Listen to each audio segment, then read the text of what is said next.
últimos 10 dias, temos visto muitos hospitais de Curitiba lotados. E o Meio Dia Paraná foi entender o motivo dessa superlotação. A Vanessa Rumor tem essas informações. Oi, Vani.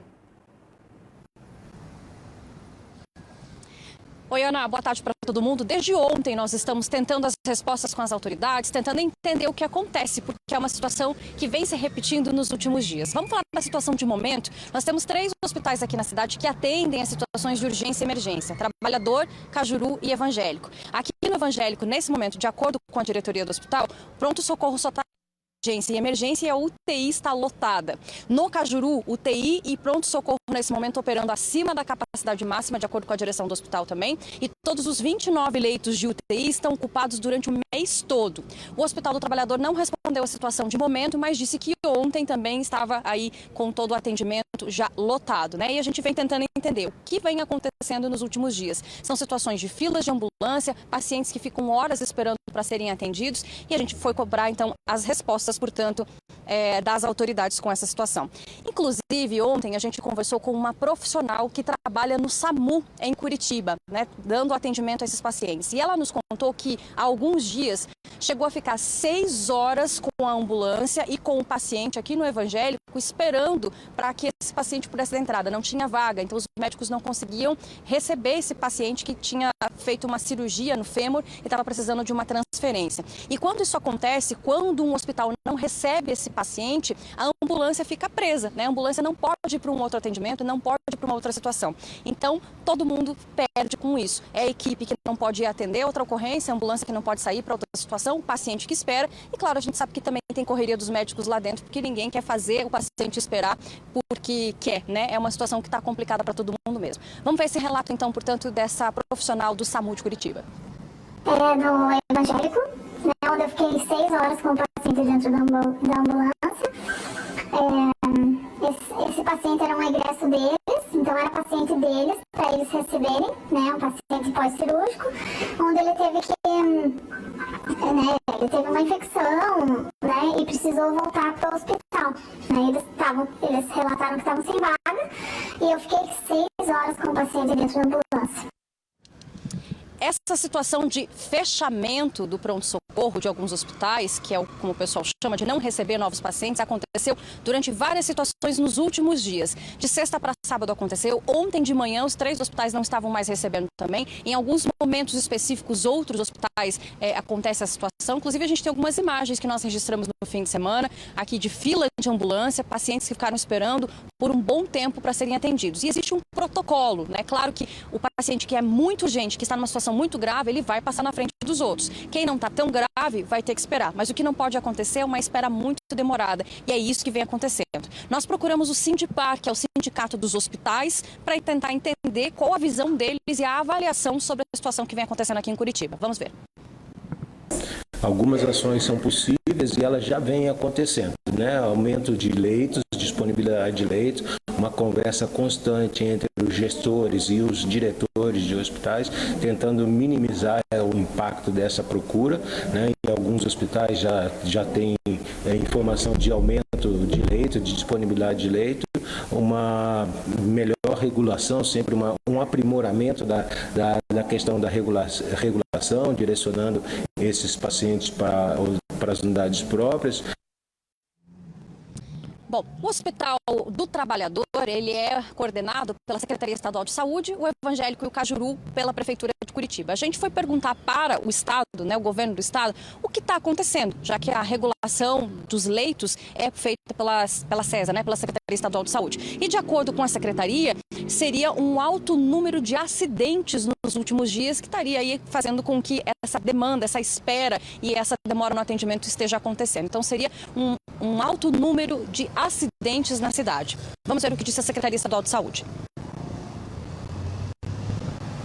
Os pacientes de dengue, de fato, estão superlotando as portas de entrada de PAs, pronto atendimentos, mas não está sendo convertido em leito de retaguarda hospitalar.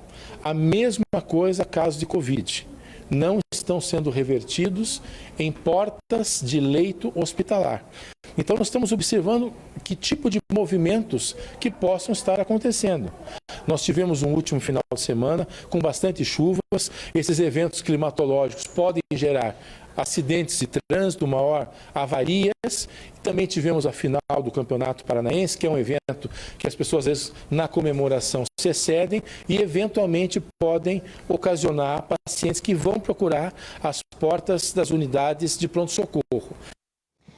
Bom, na sequência nós vamos procurar os bombeiros para entender esses números, né? Que acidentes são esses, o que está acontecendo, por que tantos acidentes? E nós tivemos acesso a alguns números que mostram um panorama do Paraná como um todo e que se repete aqui em Curitiba, esse aumento no número de acidentes. Olha só, a gente preparou um resumo para você acompanhar junto com a gente aqui na tela. No primeiro trimestre desse ano, em todo o Paraná, em relação ao primeiro trimestre do ano passado, tivemos um aumento de 9% no número de acidentes de trânsito e 10% no número de vítimas, de pessoas feridas. Sem contar também, a gente vai ver nessa outra tela, o aumento de outras situações que demandam hospitalização, que demandam pacientes vindo para o hospital, que é o caso de queimaduras, quedas, né, outros tipos de ferimentos. Quase 23% a mais no número de situações no primeiro trimestre desse ano em relação ao primeiro do ano passado e quase 19% de aumento no número de vítimas. Vamos entender então com os bombeiros a avaliação sobre esses últimos dias e essa situação que a gente viu aqui em Curitiba. Nós percebemos que no Paraná como um todo a gente aumentou realmente a quantidade de ocorrências em comparação do primeiro trimestre do ano passado com esse ano. A gente verificando os números ali, analisamos que a gente teve um aumento assim de trânsito 10% a mais de ocorrências e atendimento de vítima. Isso realmente reflete no atendimento ali no hospitalar, porque essas vítimas precisam ter atendimento que realmente vai acontecer no hospital. E eu estava conversando com a capitã também, ela me disse uma outra informação relacionada a Curitiba. Esses números que a gente viu são Paraná. Só de Curitiba, para a gente ter uma ideia, nos últimos 4 fins de semana foram 160 acidentes de trânsito. Só nesse último fim de semana foram 37 acidentes, então bastante situação. E quase todos eles com vítimas precisando de hospitalização. Por isso essa situação que a gente tem visto de lotação e de filas na espera por parte das ambulâncias. E aí a gente voltou a questionar a Secretaria de Estado de Saúde para entender o que vai ser feito agora. Tem fila, tem bastante acidente, o que pode ser feito? Remanejamento, mais vagas? Eu perguntei quantas vagas nós temos hoje de urgência e emergência na cidade. Essa resposta a gente não teve e também a resposta que nós tivemos é que está tendo um remanejamento de vagas quando necessário. Vamos ver. Desde a semana passada, onde já tínhamos observado esse aumento de fluxo até essas unidades, o nosso hospital do Complexo do Trabalhador, que é da gestão do Estado, nós já determinamos que houvesse um remanejamento interno por grau de gravidade desses pacientes para os outros hospitais do complexo, que são aqui em Curitiba, o Hospital de Reabilitação e o Hospital Oswaldo Cruz. Nós também temos o Hospital da Lapa, a fim de que priorizem a porta de entrada efetivamente para os casos mais graves. Eu perguntei também se estavam faltando viaturas do Corpo de Bombeiros. A resposta foi que não, que as viaturas são novas, que têm disponibilidade. E aí, em resumo, o que a gente pode dizer? Número alto de acidentes, esse remanejamento de vagas nos hospitais, não é dengue, não é caso de Covid, mas é uma situação que é preocupante porque logo a gente vai ter o aumento do número de casos de sintomas respiratórios por conta da chegada do frio, o que pode aí aumentar também o número de leitos ocupados nas UTIs. Então, é uma situação que precisa de alerta, precisa de atenção e também de olho do governo do estado para remanejar essas vagas de leitos de hospitais, caso seja necessário. E um último alerta também, importante dizer para quem está em casa, no caso de sintomas respiratórios, Covid, dengue, procure uma unidade de saúde ou uma UPA, unidade de pronto atendimento, não o hospital, né? O hospital, porta de entrada, nesse caso aqui dos 3 que nós citamos, é urgência, emergência, acidentes, essas questões que a gente mostrou até agora, né? Essas situações que são consideradas mais leves, elas são para unidade de saúde e unidade de pronto atendimento. É com você, Ana. Obrigada, Vanessa. Que belíssimo material você nos trouxe com um raio-x completo dos hospitais de Curitiba e do nosso trânsito. Bom trabalho.